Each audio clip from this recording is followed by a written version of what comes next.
ನಮಸ್ಕಾರ ವೀಕ್ಷಕರೇ, ನೀವು ನೋಡ್ತಾ ಇದ್ದೀರಾ ಸ್ತ್ರೀ ನ್ಯೂಸ್. ನಾನು Lata Rajanna. Action prince Dhruva Sarja Pogaru cinema ಮೂಲಕ ಸಾಕಷ್ಟು ಟ್ರೆಂಡಿಂಗ್ ನಲ್ಲಿ ಸುದ್ದಿಯಾಗಿದ್ರು. ಪೊಗರು ಸಿನಿಮಾ ಮಾಡೋಕು ಮುಂಚೆ ಲವರ್ ಬಾಯ್ ಆಗಿದ್ದ ಧ್ರುವ ಪೊಗರು ನಂತರ ಅವರ ಲುಕ್ ಕಂಪ್ಲೀಟ್ ಚೇಂಜ್ ಆಯ್ತು.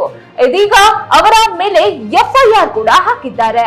ಯಾಕೆ ಪೊಗರು ಸಿನಿಮಾ ಮೆನ್ಷನ್ ಮಾಡಿದೆ ಅಂದ್ರೆ, ಪೊಗರು ಸಿನಿಮಾದಲ್ಲಿ ಧ್ರುವ ಸರ್ಜಾ ಅವರು ನಟಿಸಿದ್ರು. ಆದ್ರೆ ಆ ಸಿನಿಮಾ ಕೂಡ ಕಾಂಟ್ರವರ್ಸಿ ಆಯ್ತು. ಇದೀಗ ಮತ್ತೆ ಧ್ರುವ ಸರ್ಜಾ ಮೇಲೆ FIR ಆಗಿ ಕಾಂಟ್ರವರ್ಸಿ ಆಗ್ತಿದೆ. ಅವರ ಫ್ಯಾನ್ಸ್ ಗಂತೂ ಬೇಸರದ ಸಂಗತಿಯೇ ಹೌದು. ಅಷ್ಟಕ್ಕೂ FIR ಅನ್ನು ನಿರ್ಮಾಪಕ ರಾಘವೇಂದ್ರ ಹೆಗ್ಡೆ ದೂರು ಹಾಕಿದ್ದಾರೆ. 2016ರಿಂದ 2018ರವರೆಗೆ ಜೊತೆಗೆ ಕೆಲಸ ಮಾಡಿದ್ರು. ಸೋಲ್ಜರ್ ಸಿನಿಮಾ ಮಾಡುವುದಾಗಿ ಧ್ರುವ ಸರ್ಜಾ ಒಪ್ಪಿಕೊಂಡಿದ್ರು.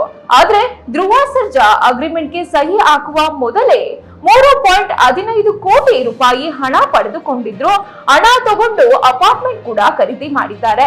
ಸಿನಿಮಾ ಮಾಡ್ಕೊಡ್ತೀನಿ ಅಂತ ಭರವಸೆ ನೀಡಿ ಮೋಸ ಮಾಡಿದ್ದಾರೆ.